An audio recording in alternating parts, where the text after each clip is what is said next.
Pois muito bem. O tema que podem ver no ecrã é a verdadeira oração e do outro lado temos os enganos da oração contemplativa. Nós vamos ver mais ou menos o que é que isto quer dizer, vamos ver mais ou menos quais são estes enganos. Algumas coisas são um bocadinho difíceis de compreender, mas penso que cavando um pouco nós podemos realmente chegar a algumas conclusões. A ideia é então desmascarar um engano que existe e que se começa a disseminar por todas as igrejas protestantes e também na igreja adventista, que tem a ver com diferentes tipos de oração. Técnicas de oração, oração centrante, oração contemplativa e outras coisas como vamos ver. Mas são enganos muito subtis. No tempo do fim, como nós sabemos, os enganos serão muitos.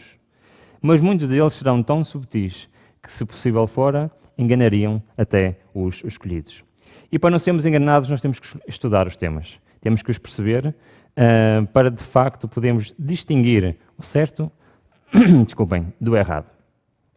Mas de onde é que vêm estas ideias? Estas ideias da oração contemplativa? Não sei se conhecem, mas no século XIV, no final do século XIV, houve um monge que escreveu um livro que ainda hoje é muito importante para a Igreja de Roma, que é este livro que temos no ecrã, A Nuvem do Saber. Não se sabe quem escreveu, mas até hoje este livro é usado como base e como guia espiritual para a oração contemplativa. Mas quem desenvolveu mais este tema foi o Inácio de Loyola. Um pouco mais à frente, ele e outros fundaram uma ordem. Essa ordem é a Ordem dos Jesuítas. Esta ordem é muito importante porque esta ordem levou a formação espiritual, esta ordem levou as técnicas de oração e meditação para dentro do cristianismo e usou-os como uma maneira de evangelismo, digamos assim. Portanto, em 1534, foi fundada então a Companhia de Jesus, mais conhecida como os Jesuítas.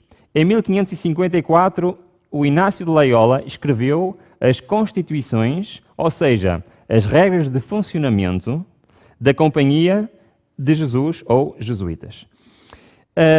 Mas um pouco antes, em 1548, ele escreveu um livro. Esse livro chama-se Exercícios Espirituais. É este livro aqui. E este livro vem confirmar o outro que nós já vimos ainda há pouco e vem desenvolver essa mensagem. E esta mensagem trouxe tão forte que chegou até aos nossos dias. O que é que este livro ensina? Este livro ensina aquilo que hoje se chama Lectio Divina. Já vamos ver melhor o que é isto? E dentro da Lectio Divina ensina a oração centrante e a oração contemplativa. Também fala de panteísmo, fala de misticismo e traz para a Igreja Cristã um método diferente de evangelismo, este método místico de pregar o Evangelho. Claro que isto tem muitas vertentes, podíamos falar de muitas coisas. Isto é transmitido e entra nas igrejas cristãs de muitas maneiras diferentes, com doutrinas falsas, através da música, através de muitas áreas diferentes. Hoje vamos falar apenas então da oração. Como é que na oração estas ideias místicas estão a entrar no cristianismo? E qual é a diferença entre esta falsa oração e a que nos interessa, que é a verdadeira? Mas primeiro vamos estudar um bocadinho o que é isto da Lectio Divina.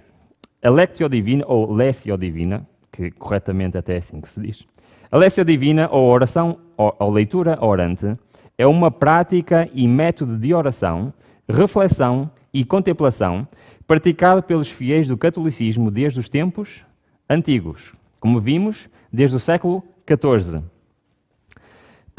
Particularmente nos mosteiros beneditinos, mas em muitos mosteiros. Não sei se alguma vez se perguntaram o que é que se faz no mosteiro. Isto é uma das principais coisas que se faz no mosteiro. É a Lectio Divina. Sabem, sempre que ouvirem falar de técnicas ou métodos para orar, sempre que ouvirem falar de estar em sintonia com o divino ou o mover do Espírito, ouvir a voz de Deus no silêncio, nossas antenas devem ficar logo ligadas, que pode não ser algo de muito correto. Mas vamos então ver o que é isto da Lectio Divina. A Lectio Divina é dividida em 4 partes. A primeira parte chama-se Lectio, ou seja, leitura. Toma-se um texto, normalmente são usados textos do Novo Testamento, e faz a leitura lenta e cuidadosa desse texto.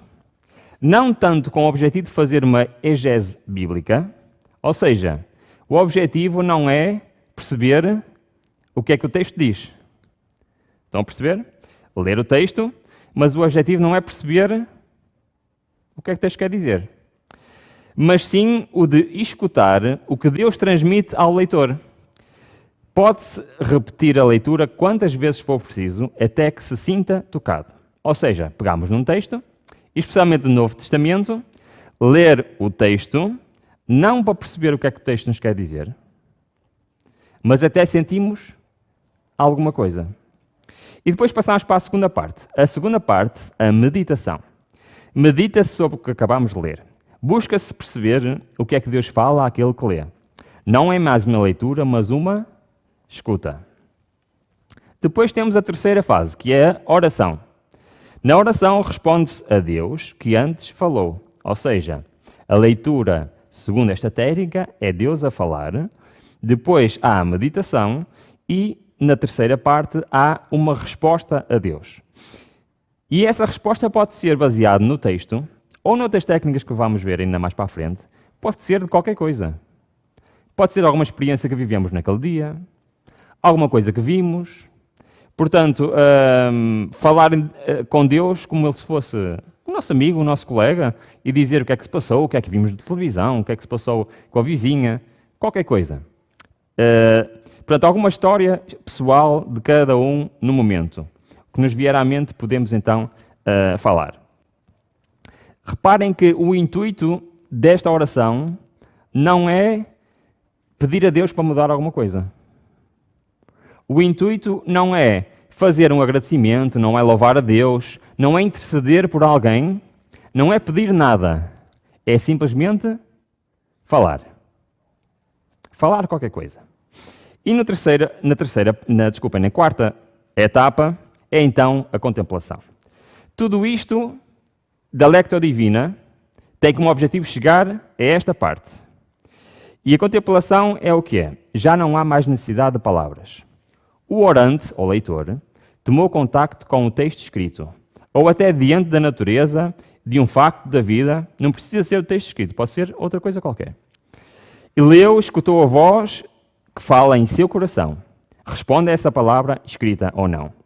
E no último estágio, na contemplação, cala-se, adora, entrega-se numa adoração muda e silenciosa. A oração centrante é uma modalidade da oração contemplativa que se enquadra neste quarto estágio da Lectio Divina. Então, qual é o objetivo? O objetivo é quem está a fazer esta técnica chegar a esta parte e estar o quê? Com o seu cérebro desligado. Estar em silêncio. E isto envolve muitas coisas. Isto faz uma diferença muito grande. Todos os 3 primeiros passos, a única coisa que servem é para preparar a pessoa para este último estágio. Mas para percebermos isto melhor, vamos ouvir diretamente deles como é que isto se processa. Na resposta católica de hoje, gostaríamos de responder a Daniela, que me pede para explicar algo a respeito da Lectio Divina. O que é a Lectio Divina? A Lectio Divina é uma forma tradicional da Igreja de ler as Sagradas Escrituras. Ou seja, a palavra de Deus, ela precisa ser lida de uma forma bastante concreta, dentro do seio da Igreja, tendo a Igreja como a sua matriz hermenêutica de interpretação. Mas não somente isso. A Lectio Divina, ela me coloca diante da palavra de Deus como a palavra de Deus realmente é, como Deus que me fala. Numa adaptação moderna, poderíamos dizer que a palavra Lectio Divina, que é na verdade uma expressão latina, poderia ser traduzida para o português como leitura orante da palavra de Deus, em que você está ali, diante das Sagradas Escrituras, num diálogo com Deus. Você não pode ler a Bíblia como quem lê um documento do passado, mas é necessário ler a Bíblia como palavra viva de Deus dirigida a você mesmo. Eu leio aquela palavra ouvindo a Deus. Então essa é a primeira atitude para se fazer uma Lectio Divina. A atitude de quem lê a palavra, mas não está se perguntando o que é que estão dizendo aqui ou o que é que eu vou usar desta palavra de Deus aqui para a minha pregação ou para a minha palestra. Nada disso. Não é um estudo bíblico, mas muito pelo contrário. A Lectio Divina é uma atitude do Deus que me fala, que me interpela, que me dirige a palavra. E é assim que a igreja, então, coloca a Lectio Divina numa dinâmica de 4 fases. Essas 4 fases têm um dinamismo descendente e ascendente. A primeira fase da Lectio Divina é a chamada Lectio, ou seja, a leitura. Eu irei ouvir a palavra de Deus que é dirigida a mim. Essa palavra tem que ser ouvida com essa atitude orante.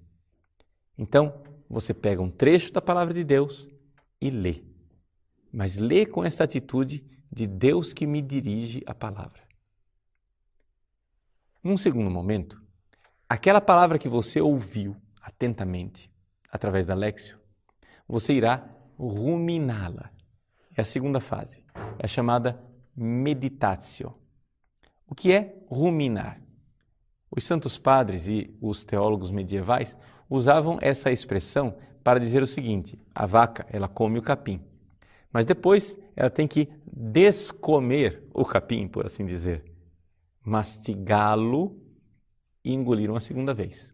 Porque nós sabemos que a vaca, na verdade, tem 2 estômagos, não é? Ou seja, o capim primeiro é deglutido rapidamente, depois sai daquele estômago, volta para a boca, mastigado e vai para o segundo estômago. Muito bem, esse ruminar. Através dessa metáfora do ruminar, nós entendemos o seguinte: a leitura da Bíblia, eu devo fazê-la, mas é necessário depois aplicá-la a mim mesmo e aplicá-la à minha vida. Então você vai e relê aquele texto, só que agora parando nos lugares onde você sente que ali Deus te falou de forma mais contundente e aplicando aquela realidade a você mesmo. Por exemplo, num evangelho em que Jesus cura um leproso, você se coloca no lugar do leproso e se sente ali interpelado por Jesus e rumina aquele diálogo, sabendo que é Jesus quem dialoga com você. Portanto, essas 2 primeiras fases estão nessa dinâmica descendente. É Deus que fala para mim primeiro. Ele dirige a palavra, leitura, depois eu vou e rumino essa palavra que ele me dirigiu, meditação. Lectio, meditatio são as 2 primeiras fases. Depois eu vou agora restituir esta palavra para Deus. A terceira fase é chamada de oratio, em que eu vou pegar aquela palavra que eu ruminei e vou dar esta palavra de volta para Deus. Ou seja, eu vou me dirigir a Ele. Deus me dirigiu uma palavra, eu agora dirijo uma palavra a Ele. É interessante notarmos que a Lectio Divina, na verdade, ela é também uma escola de oração cristã. Por quê? Porque mostra que a oração cristã é o contrário da oração pagã. Como é que é a oração pagã? A oração pagã não tem essa dinâmica de Deus que me dirige a palavra e eu respondo a Ele. Mas a oração pagã é exatamente o contrário. Eu dirijo a palavra ao Deus pagão, chamo a atenção dele, faço um apelo, provoco a intervenção da divindade e então a divindade irá me responder através de um oráculo, não é? Através de uma intervenção divina. A oração pagã começa com o homem que fala e termina com a divindade que teoricamente responde. A oração cristã é o contrário. Deus me falou por primeiro. Eu sei que antes de eu abrir a boca, Ele já me dirige a palavra. Deus me fala, e me fala também aqui, no caso da Lexio Divina, através das Sagradas Escrituras. Então, essa dinâmica de receber em primeiro lugar uma palavra e restituí-la a Deus é importantíssima dentro da oração cristã.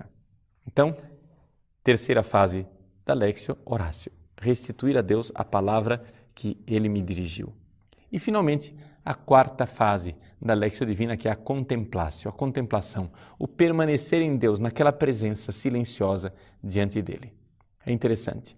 No momento em que eu restituo a Deus a sua palavra através da oração, chega a hora em que eu me calo e fica então simplesmente a presença amorosa de Deus. É como se eu estivesse tomando banho de sol.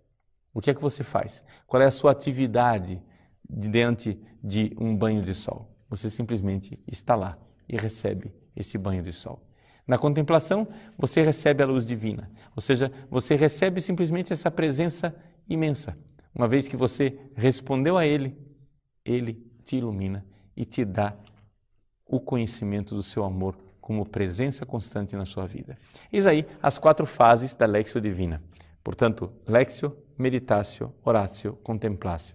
4 fases que nos ensinam a ler as Sagradas Escrituras e tirar um fruto dela.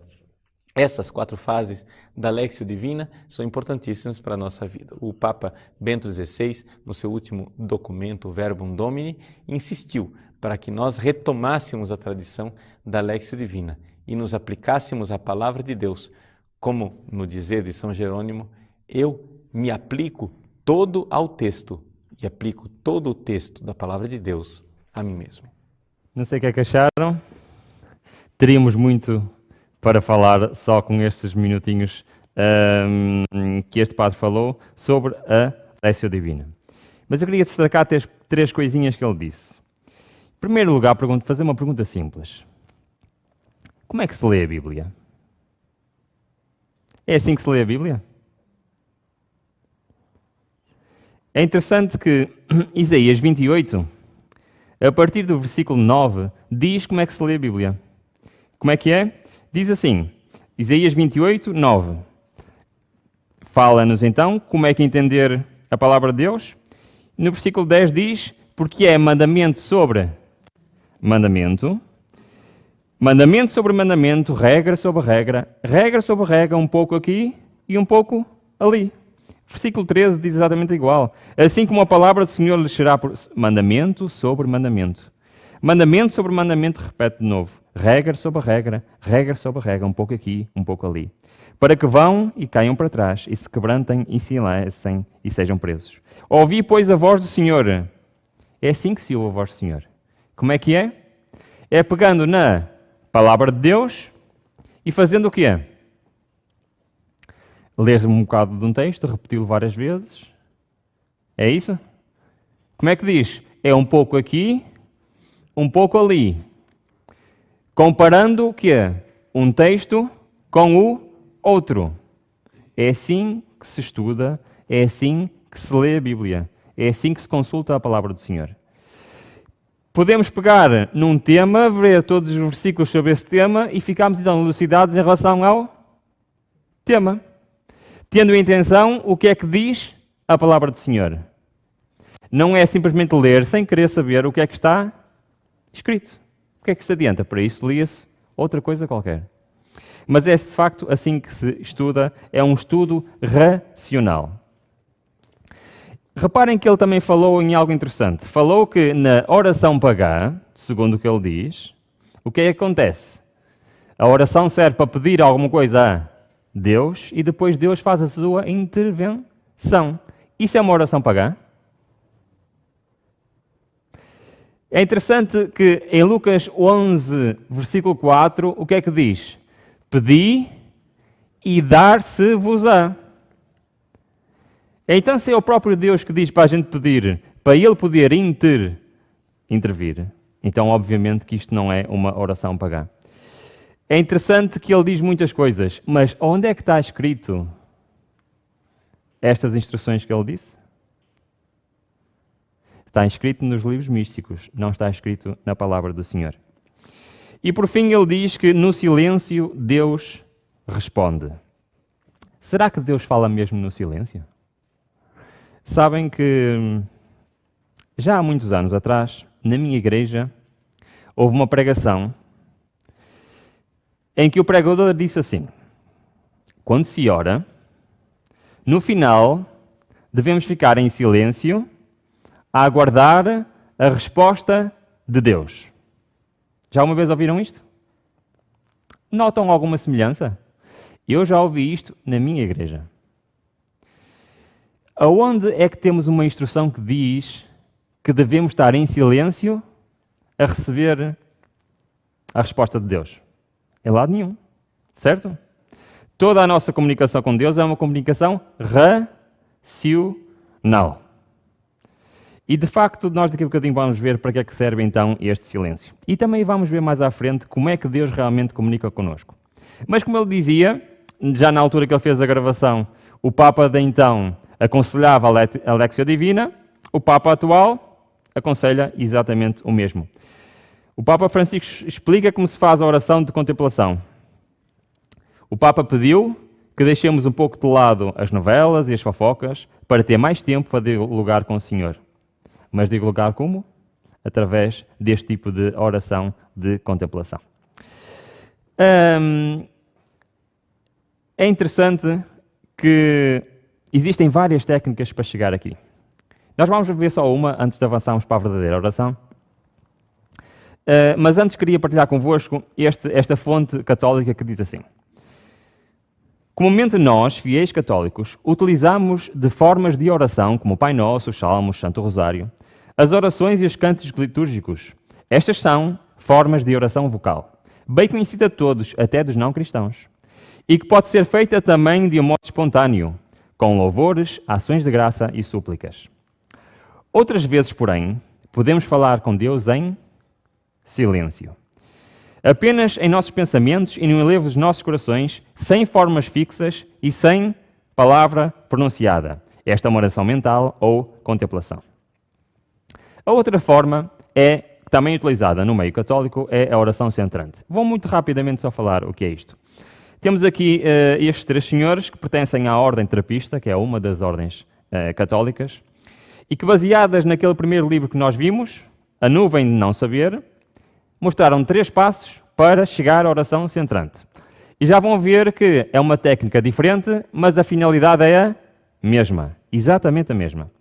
E eles dizem então, a oração centrante: sente-se quieto e relaxado, coluna ereta, use uma cadeira ou um banquinho de meditar, ou sente-se na posição do Buda, que é a posição normal de meditação.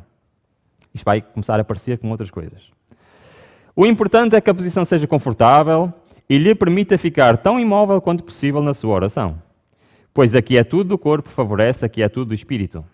Primeiro passo: tranquilize-se na fé e no amor a Deus, o qual habita no centro do seu ser. Respire suavemente, acalme-se na presença do Senhor que te ama e espera. Então, o primeiro passo que é relaxar. Segundo passo para a oração centrante: escolha uma palavra. Por exemplo, Jesus, Pai, amor, fé, ou outra coisa qualquer. Qualquer palavra serve. Por que qualquer palavra serve? Deixe-a presente, sustentando o seu ser para Deus com amor e fé. Não perca muito tempo escolhendo essa palavra, pois você não se vai concentrar no seu significado. Por isso nem interessa qual é a palavra, nem interessa qual é o seu significado. Essa palavra vai ter um objetivo específico. Não se vai concentrar em seu significado, nem ficar refletindo sobre ela. Ela te servirá como âncora para te segurar na presença do Senhor. Pode usar essa pequena oração para iniciar todas as vezes. Ou seja, pega-se numa palavra ou numa pequena frase e o que é que se vai fazer? Vai-se repetir. Repetir. Ok? Portanto, isto vai fazer a vez do segundo e terceiro passo da Lectio Divina. Vai levar a pessoa para um estado de consciência diferente. E qual é o terceiro e último passo?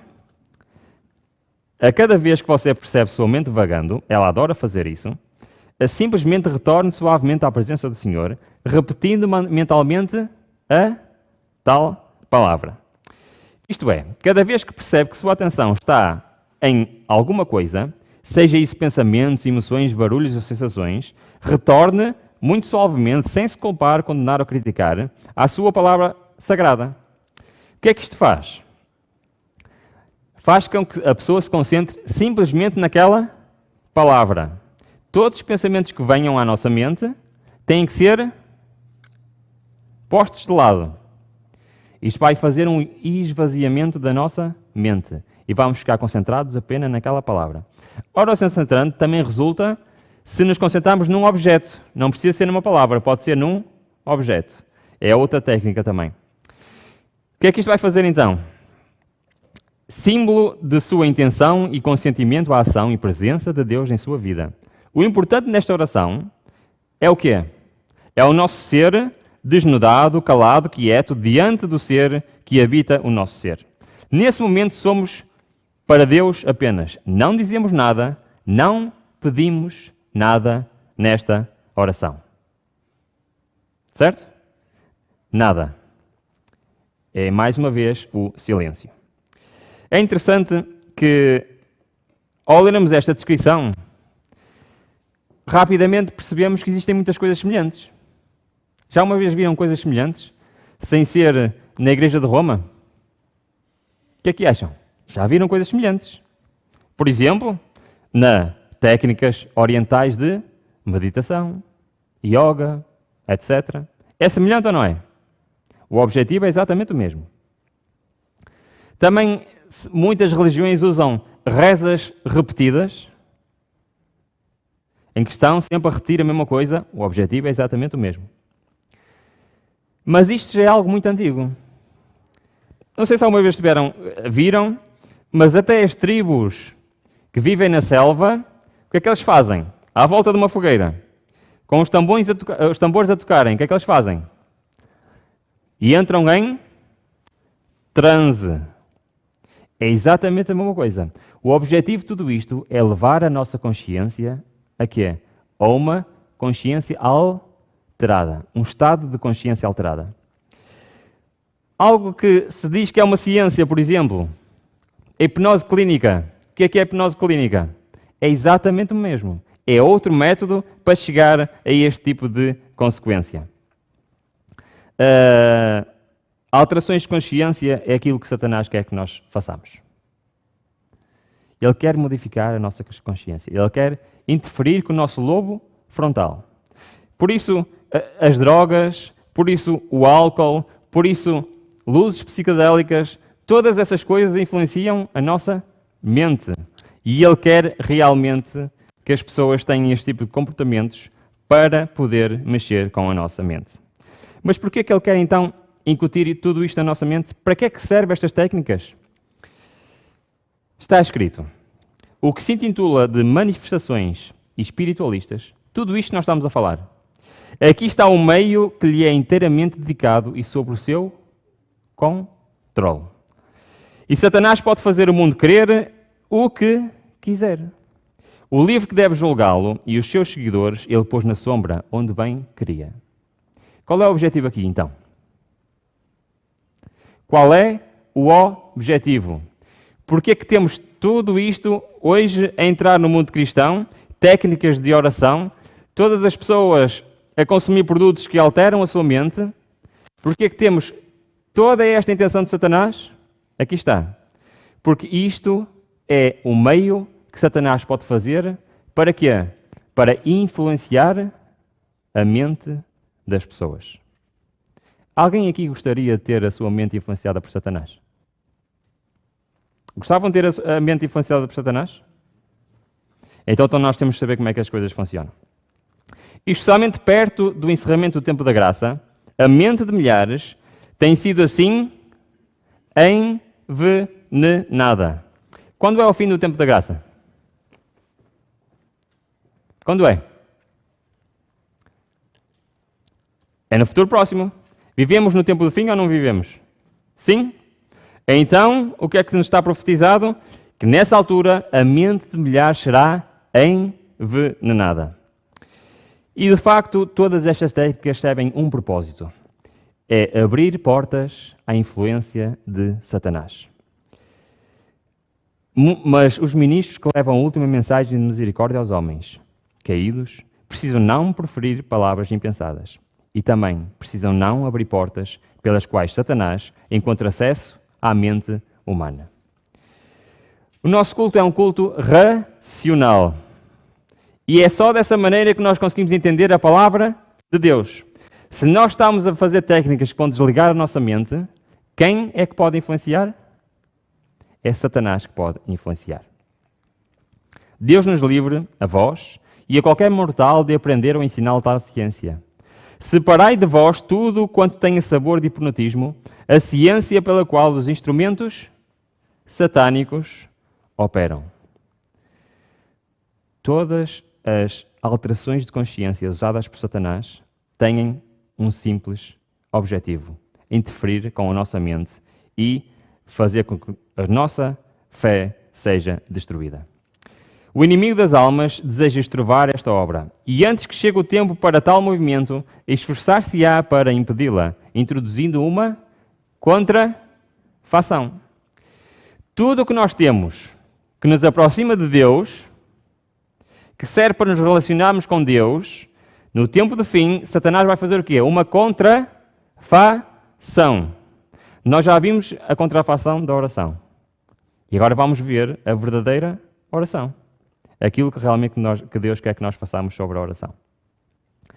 Mas muitas vezes nós perguntamos, e eu já me perguntei isto também, para que é que serve os escritos do Espírito de Profecia? Alguma vez pensaram nisso? Para que é que serve? Qual é o objetivo? Já pensaram? Estas mensagens foram representadas como quê? Como uma âncora para o povo de Deus. Aqueles que as compreenderem e receberem serão preservados de serem varridos pelos muitos enganos de Satanás. No tempo de fim vamos ter muitos enganos. Um deles na oração. Se nós queremos descobrir então esses enganos, onde é que nós temos que ir? Ao Espírito de Profecia. Então a primeira pergunta é: se quem pratica aquelas técnicas diz que o faz para ouvir a voz de Deus no silêncio, qual é a versão correta? Como é que nós podemos, na realidade, ouvir a voz de Deus? Como é que podemos? Se nós abrimos a Bíblia e formos a Números capítulo 12, tem um versículo, que é o versículo 6, que diz-nos o seguinte: ouvi agora as minhas palavras. Se entre vós houver um profeta, e eu, Senhor, em visão, a ele me farei conhecer, ou em sonhos falarei com ele. Como é que Deus comunica com os profetas? Sonhos ou visões? Mas eu não sou profeta. Então como é que ele comunica comigo? Como é que posso eu ouvir a voz do Senhor? Creio eu na Bíblia? Sim. Porque achei que ela é a voz de Deus falando à minha alma. A Bíblia é a voz de Deus a falar-nos, tão seguramente como se pudéssemos ouvir com os nossos ouvidos. Portanto, não é no silêncio que nós vamos ouvir a voz de Deus. Onde é que é? Estudando a palavra do Senhor. Estudar a palavra do Senhor é exatamente igual como se Ele estivesse aqui ao nosso lado a falar para nós. No silêncio, não vamos ouvir a palavra do Senhor. É estudando a sua palavra. Mas temos mais uma maneira de ouvir a palavra do Senhor. Sabem qual é? Quando a mesma é pregada. Quando a palavra é exposta, vocês devem lembrar-se que é a voz de Deus que lhe está falando por meio do seu servo. E mais, ainda temos mais uma maneira. Sabem qual é essa maneira? A voz do dever é a voz de Deus. Um guia interior enviado do céu. E não devemos brincar com o Senhor sobre esse assunto. Quando alguém se recusa a dar ouvidos aos convites, reprovações e advertências do Espírito de Deus, sua consciência se torna cauterizada. E da próxima vez, quando for aconselhado, será muito mais difícil atender do que antes. E assim, sucessivamente, a cada repetição. A consciência é a voz de Deus. Ouvida em meio ao conflito das paixões humanas, quando resistida, o Espírito de Deus é entristecido. Temos mais uma maneira de Deus nos falar. Qual é? Não é numa oração silenciosa, não é numa técnica mística, é como? É quando nós estamos a fazer uma coisa que não devemos. E o que é que nós temos na nossa mente a dizer? Quando nós estamos a fazer algo que sabemos que é errado, o que é que nós temos na nossa consciência a dizer? Ruben, sabes muito bem que não deves fazer isso. Isso é a voz do Senhor a falar ao nosso coração. Não é preciso nenhuma técnica de relacionamento com Deus. Não é preciso nada de místico para Deus nos falar, mas é através da sua palavra, através da exposição da sua palavra e através da voz da nossa consciência. Então haverá silêncio no coração e a voz de Deus pode ser ouvida. O que é que isto quer dizer? Quer dizer que o Espírito Santo contende com todo o homem. É a voz de Deus falando ao coração. Quando nós temos uma luta espiritual em nós, é que nós queremos fazer uma coisa. A nossa consciência diz não, é assim. Isso é a voz de Deus a falar ao nosso coração. Mas se temos outro tipo de voz a falar a nós, que não seja por estes 3 métodos que agora falamos, se nós ouvimos a voz de Deus através da hipnose, meditação, oração centrante, lectio divina, que voz é essa que nós estamos a ouvir? Deus não trabalha com eles em seus projetos.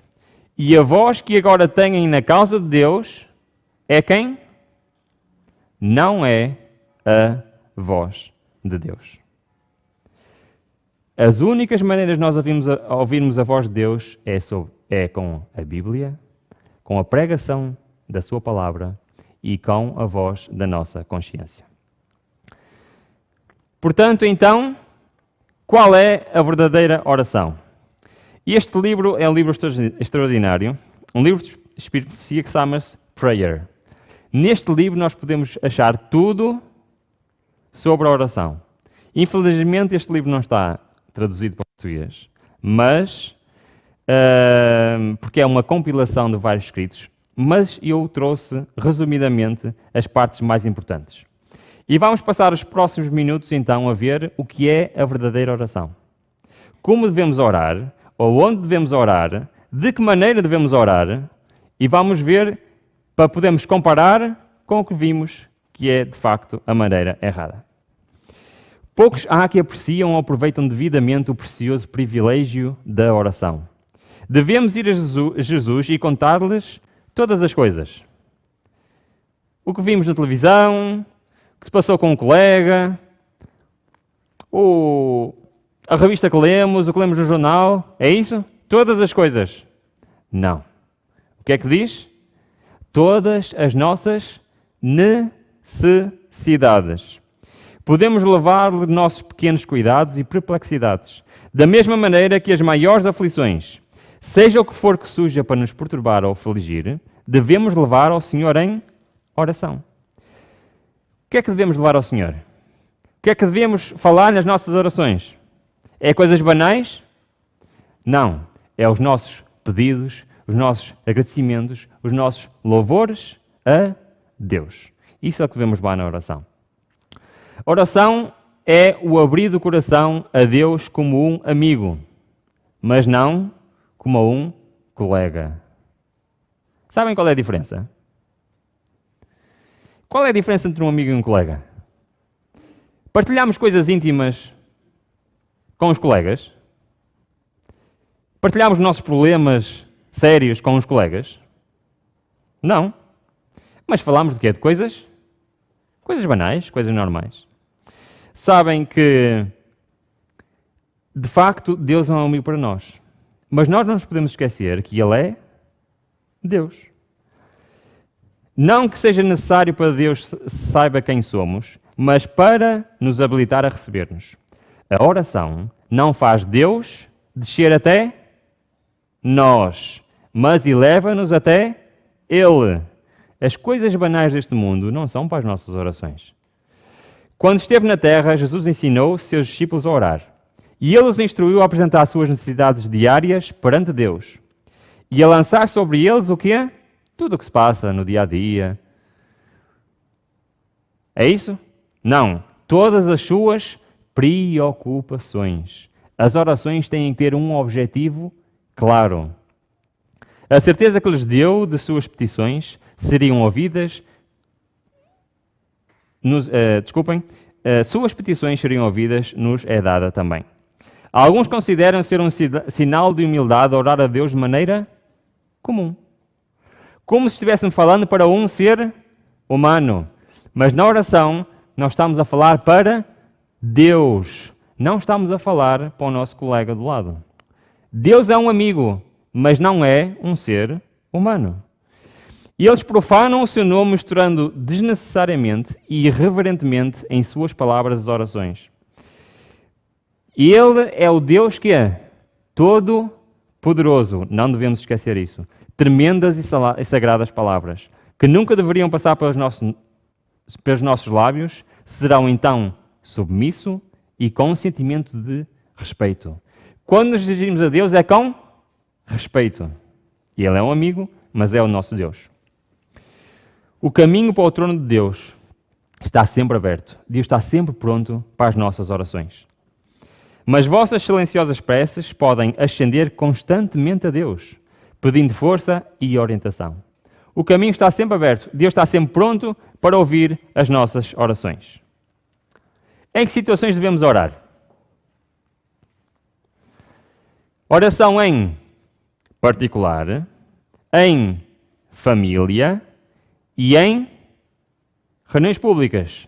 3 orações diferentes. Particular, em família e orações públicas. Para adorar a Deus, todas são essenciais. Todas são essenciais. E devemos viver de acordo com as nossas orações. Devemos cooperar com Cristo em sua obra. Vamos ver rapidamente pontos importantes de cada uma destas orações antes de terminarmos. O culto familiar não deve ser governado pelas circunstâncias. Não deveis orar ocasionalmente. E quando tendes um grande dia de trabalho à vossa frente, negligenciar a oração. Assim fazendo, levais os filhos a considerar a oração sem importância especial. Muito significa a oração para os filhos de Deus. E as ofertas de gratidão devem ascender diante de Deus quando? De manhã e à tarde. Culto familiar deve ser quê? 2 vezes por dia. Realmente para dar importância aos filhos e toda a família da oração. A oração feita em público deve ser longa, extensa e com palavras muito elegantes. Não. A oração feita em público deve ser o quê? Breve e ir diretamente ao assunto. Deus não quer que tornemos fastidiosos os períodos do culto, mediante longas petições. Alguns minutos são o bastante para qualquer oração pública em geral. Há algumas exceções, daqui a bocado vamos ver uma, mas por norma a oração em público deve ser o quê? Objetiva e curta. E também deve exprimir por oração e louvor a nossa adoração ao Pai Celestial. A oração é uma oportunidade que nós temos também para adorar a Deus. A linguagem floreada é inadequada à oração. Não sei se alguma vez ouviram orações assim, com palavras muito difíceis de perceber, muito complicadas. Não. A oração deve ser simples. A linguagem floreada não é parte da oração e não deve ser feita ao quando? Nem em público, nem na família, nem em particular. Os que oram e falam devem pronunciar bem as palavras e falar com clareza e tons distintos. Deve-se perceber bem a oração. Satanás alegra-se quando as orações feitas a Deus são quase inaudíveis. Ele gosta tanto disto, que agora inventou técnicas para nem sequer se ouvir absolutamente nada. A oração em silêncio, segundo as técnicas que nós vimos ao início, é exatamente isso que ele quer. Deixar completamente de se ouvir. Os testemunhos dados e as orações feitas devem ser o quê? Claros e distintos.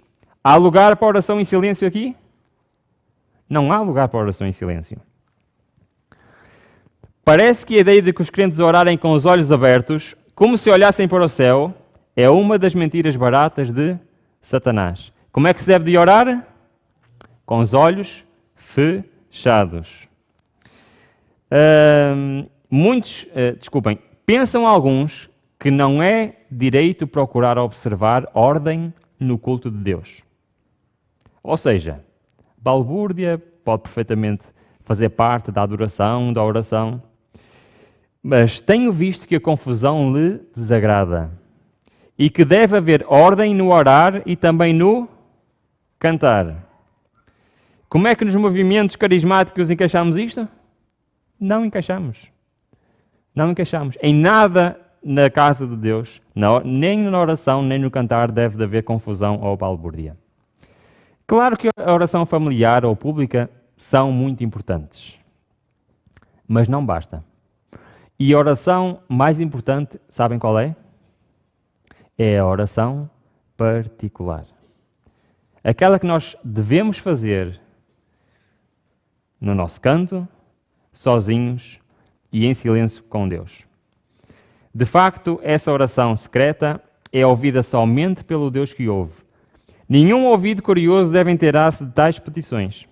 Na oração secreta, a mente está livre das influências ambientais e da agitação. Calmamente, mas com fervor, buscará a Deus. A oração secreta é frequentemente desvirtuada e seus suaves propósitos perdidos pela oração em voz alta. Orai em vosso aposento particular, e enquanto seguis vossos afazeres diários, e levai muitas vezes a oração a Deus. Já alguma vez se perguntaram o que é que quer dizer quando a Bíblia diz Enoque andou? Sabem o que é que se quer dizer? É que Enoque estava sempre em oração. Era assim que Enoque andava com Deus. Estas orações silenciosas sobem para o trono da graça, qual precioso incenso. Satanás não pode vencer aquele cujo coração, deste modo, se firma em Deus.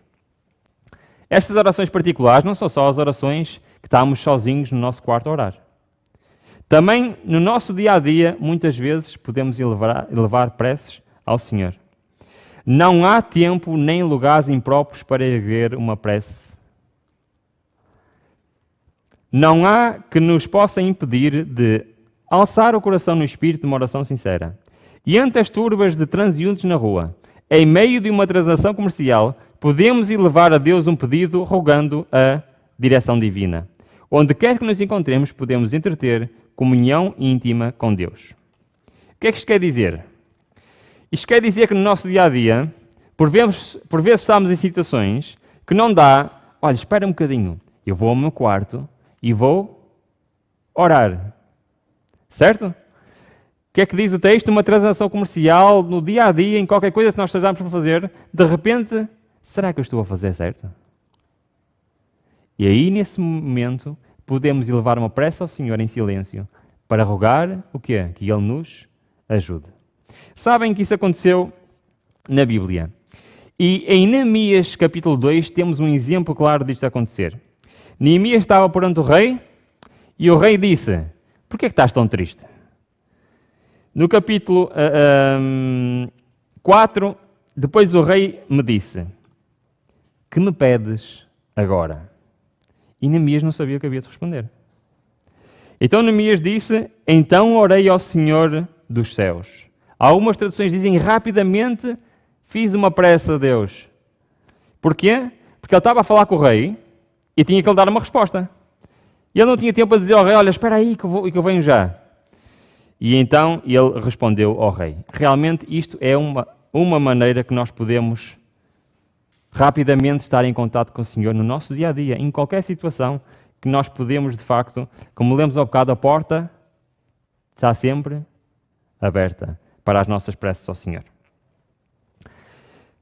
Para terminarmos, vamos ver apenas mais 2 ou 3 aspectos. E este é muito importante. Consagrai-vos a Deus pela manhã, fazei disso a vossa primeira tarefa. A vossa oração, esta é uma questão diária. Cada manhã consagrai-vos a Deus para esse dia.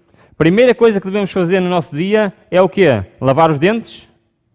Comer? Não. Consagrar-nos ao Senhor.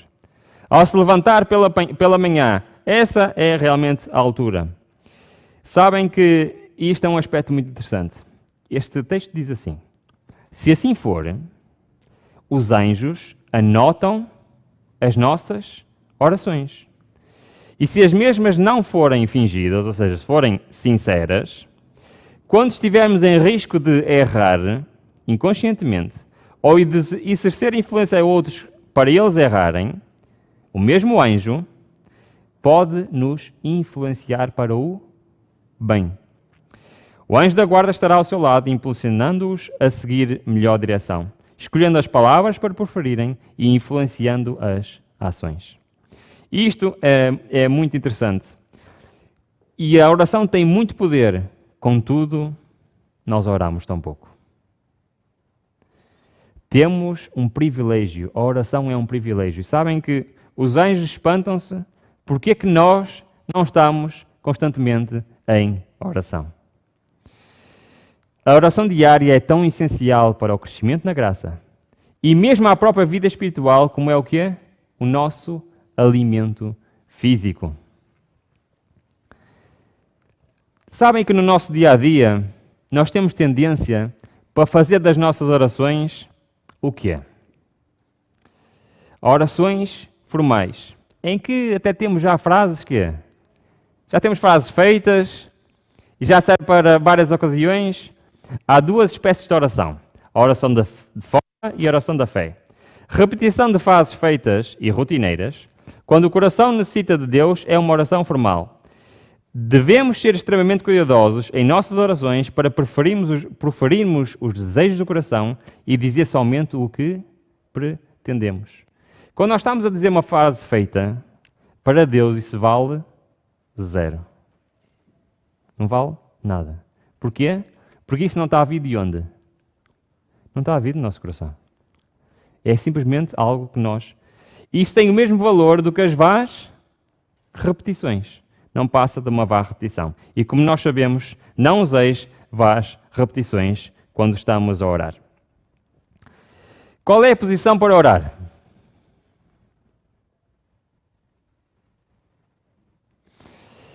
A posição para orar. Onde estiverem nossos irmãos, onde obtiveram nossos irmãos a ideia de que deveriam ficar a pé quando oram a Deus. Prostre-se de joelhos. Esta é sempre a posição apropriada. Por toda a Bíblia nós vemos, quando alguém vai orar a Deus, o que é que faz? Lucas relata isto. Em Atos também relata estes 2 textos. Qual é a posição? É de joelhos. Mais uma vez em Atos, temos vários textos onde mostram orações e é de joelhos. Ajoelhemo-nos diante do Senhor. Esdras, exatamente igual. Quando em oração a Deus, a posição indicada é prostrado de joelhos. Um pequeno exemplo. Quando aqueles 3 jovens estavam perante a estátua de Babilónia, o que é que eles tinham que fazer? Tinham que se ajoelhar. E eles preferiram perder a vida do que se ajoelhar. Porquê? Qual era o mal de se ajoelharem? E eles, ao ajoelharem-se, estavam a fazer o quê? Estavam a santificar para eles aquele Deus. Estavam a dizer, e este é o nosso Deus. Então, quando nós nos dirigimos ao nosso Deus, como é que devemos fazer? Devemos nos ajoelhar. É claro que nem sempre, nem em todas as situações, dá para nos ajoelhar, mas não é por causa disso que não podemos orar a Deus. Mas a posição adequada para orar é de joelhos. Tanto no culto público como no particular, é nosso dever prostarmos de joelhos diante de Deus. Este é um exemplo em 2 de Crônicas, em que Salomão está em pé a abençoar o povo, quando da inauguração do templo, mas depois, quando é para orar, o que é que ele faz? Ele se ajoelha. De facto, nós temos um exemplo muito interessante. Cristo passava horas em oração. Nós passamos minutos, quando muitas vezes é o quê? Segundos em oração. Nós sabemos que oração é poder. No entanto, parece que nós não queremos o poder de Deus nas nossas vidas. Porque se nós quiséssemos, realmente fazíamos a nossa vida uma oração. Jesus assim fazia. E ele era um exemplo realmente de um homem de oração. A natureza humana requer todo o apoio divino. E por isso Jesus orava. E por isso nós devemos orar. A oração é uma necessidade em todo o trabalho pela salvação das almas. Devemos sempre orar em nome de... Todos nós sabemos isto. Devemos orar em nome de Cristo. Pedireis em meu nome, diz o Senhor. Diz Jesus. Mas eu queria fazer-vos uma pergunta. E este é um aspecto muito importante. O que é que significa orar em nome de Cristo? Todos nós já oramos, certo? Todos nós já dissemos, em nome de Jesus, amém. Mas o que é que isto significa? Já alguma vez pensaram o que é que isto significa? Quando nós dizemos em nome de Jesus, qual é o compromisso por trás? O que é que nós estamos a dizer? Sabem o que é? Orar em nome de Cristo significa muito. Quer dizer que havemos de aceitar-lhe o caráter, manifestar-lhe o Espírito e fazer as suas obras. O que é que nós estamos a dizer? Nós a dizemos em nome de Jesus, estamos a dizer que queremos ter um caráter como o dele, ter o mesmo Espírito e fazer as mesmas obras. A promessa do Salvador é dada sob uma condição. Se me amardes. E como é que nós demonstramos que amamos a Deus? Ele diz, guardareis os meus mandamentos. Nós a dizermos em nome de Cristo numa oração, estamos a dizer que queremos cumprir os mandamentos de Deus. Estamos a dizer que queremos fazer a sua vontade. Queremos viver uma vida de acordo com o que Ele deixou escrito. Muitas vezes nós olhamos para textos como estes e perguntamos, então Deus diz que se nós orarmos, Ele nos responderá afirmativamente. Seja feito segundo a nossa fé, e tudo quanto pedis em meu nome, eu vos darei. Então por que é que muitas vezes oramos e não obtemos resposta? Isso acontece muitas vezes porque não cumprimos a condição. Oremos com fé e nos asseguremos de que a nossa vida foi posta em harmonia com as nossas orações.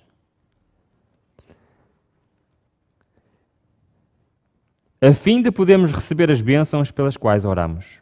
Não deixemos que a nossa fé se enfraqueça, pois as bênçãos recebidas são proporcionais à fé demonstrada.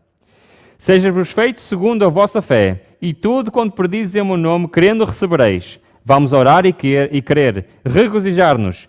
Cantaremos louvores a Deus por haver Ele respondido às nossas orações. Apeguemo-nos à sua palavra. Fiel é o que prometeu. Mas temos uma condição a cumprir. Como pode Deus ouvir se nós vivemos em pecado? Não pode. Se eu atender à iniquidade do meu coração, o Senhor não me ouvirá. A oração implica uma transformação. Implica nós vivemos de acordo com o Deus ao qual nós oramos. Implica fazer a sua vontade. A menos que façamos uma mudança completa, Deus não pode ouvir as nossas orações. Aqueles que apresentam suas petições a Deus, reivindicando sua promessa, enquanto não satisfazem as condições, ofendem a Deus. Apresentam o nome de Cristo como autoridade para o cumprimento da promessa, porém não fazem aquilo que demonstraria fé em Cristo e amor a Ele. Temos a promessa, sabemos que se pedirmos segundo a sua vontade, Ele nos ouve. Nossas petições não devem tomar a forma de uma ordem, e sim de uma intercessão, para que se cumpra o que dele suplicamos. E este é, penso que o último aspecto que eu tenho aqui, que é, para que é que nós oramos? Existe mais um motivo. Qual é esse? Devemos orar pelos outros. A oração de intercessão. Em lado nenhum nós vemos aqui espaço para orações silenciosas. O que é que nós fazemos numa oração silenciosa? Pedimos alguma coisa para nós? Pedimos alguma coisa para os outros? Não é parecido esta oração com a que aquele padre no início dizia que era uma oração pagã? Mas nós vemos que o que está escrito é que pedi e dar-se-vos-á. Portanto, tudo o que nos compete, quando oramos pelos outros, é pedir-lhe que, por exemplo, no caso de um doente, restabeleça o doente em conformidade com a sua vontade. Nunca devemos pedir sendo uma ordem, mas sim que Deus faça a sua vontade. Quando pedimos por alguém que está em pecado, podemos orar pelos outros nesse sentido. Porém, quando pedimos livramento do pecado, é muito importante as nossas orações de intercessão. A nossa oração de intercessão pode fazer a diferença entre a salvação ou a perdição eterna de outra pessoa. Porque a nossa salvação permite o quê? Permite que Deus interfira na vida da outra pessoa. E por isso a oração de intercessão é muito importante na pregação do Evangelho. Se tentamos ganhar outros para Cristo, devemos manifestar essas intenções em nossas orações e a preocupação por eles. E de facto, foi isso que Jesus ensinou. Jesus é o nosso exemplo. E quando ele passou nesta terra, além de ele ser exemplo de um homem de oração, ele também ensinou a orar. Ensinou que devíamos pedir ao Senhor sempre que nos sentimos numa situação de dúvida, de problema, sempre que algo nos aflige. Quando Jesus andou na terra, ensinou os seus discípulos como deveriam orar. Instruiu-los a apresentar as suas necessidades cotidianas a Deus e a lançar sobre ele todos os seus cuidados. E eu queria recomendar a todos, sem exceção, a leitura de um livro. É este livro aqui, O Maior Discurso de Cristo. E este livro tem um capítulo, que é o capítulo 5. O capítulo 5 fala, sabem do quê? Daquilo que tipicamente se chama do Pai Nosso. Ou seja, chegaram a Cristo e perguntaram, ensina-nos a orar.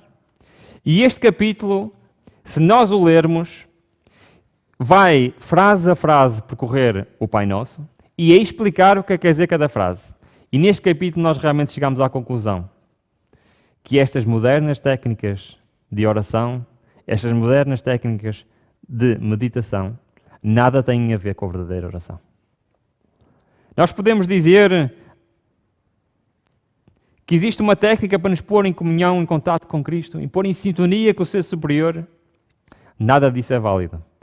Nós já vimos a maneira correta de orar e este capítulo é extraordinário para quem quer saber. Falta-me um minuto para terminar. E eu queria exatamente terminar com estas palavras que Cristo preferiu. E ele diz assim, portanto vós orareis assim. Quando orares, dizei, Pai, Santificado seja o teu nome. Deus é um Deus santo. Quando nós nos dirigimos a Ele, devemos fazer o quê?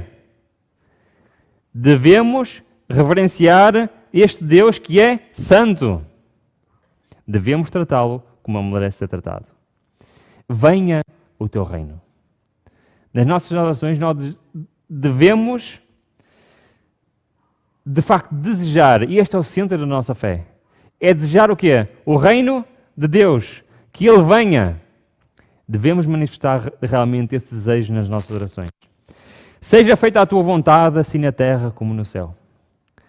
O objetivo da oração é, de facto, aperfeiçoar o nosso caráter e pôr-nos em comunhão com o Deus verdadeiro e fazer a sua vontade. Porque nós não sabemos o dia da manhã. Nós nem sequer sabemos o que vamos estar a fazer daqui a 5 minutos. Não podemos ter a certeza. Não sabemos em que vamos estar. Nós não controlamos o nosso futuro. Mas se nós temos um Deus que tudo sabe, que sabe o futuro, sabe o que é melhor para nós, qual é a conclusão lógica e inteligente?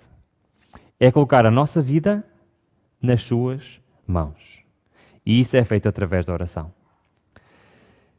Mas sabem, as nossas orações também servem para nós pormos as nossas preocupações, para pormos os nossos fardos em Deus. Vinde a mim e eu vos aliviarei. E por isso, o pão nosso de cada dia nos dá hoje. Nós devemos depender totalmente de Deus para tudo. Até para as coisas mais simples. Até para o pão de cada dia. Porque tudo é de Deus. Em tudo dependemos dele. E de facto, as nossas preocupações diárias devem ser postas aos pés de Cristo. Mas sabem que nós não podemos ir ao trono da graça se estamos a viver uma vida de pecado. Para nós irmos ao trono da graça, nós temos que nos arrepender das nossas iniquidades. Temos que nos arrepender dos nossos pecados. Temos que transformar a nossa vida. E por isso ele diz, perdoa os nossos pecados, pois também nós perdoamos a qualquer que nos deve. Não podemos estar em comunhão com Deus se nós não estamos em comunhão com o nosso semelhante. Se eu não estou de bem com alguém, se eu não sei perdoar, o que é que acontece? Eu não recebo o perdão de Deus. E não nos deixes cair em tentação, mas livra-nos do mal. Uma coisa muito importante na oração é buscar força ao Senhor. Buscar força a Deus. Força para quê? Para não pecarmos. Para não cedermos às tentações de Satanás. E por isso ele diz, não nos deixes cair em tentação, livra-nos do mal. Quanto mais tivermos uma vida de oração, mais força e poder temos para resistir às tentações de Satanás. E por fim, termina mais uma vez louvando a Deus, porque teu é o reino e poder e a glória. De facto, irmãos, a oração é uma peça fundamental da nossa vida cristã. É lá que nós vamos buscar poder.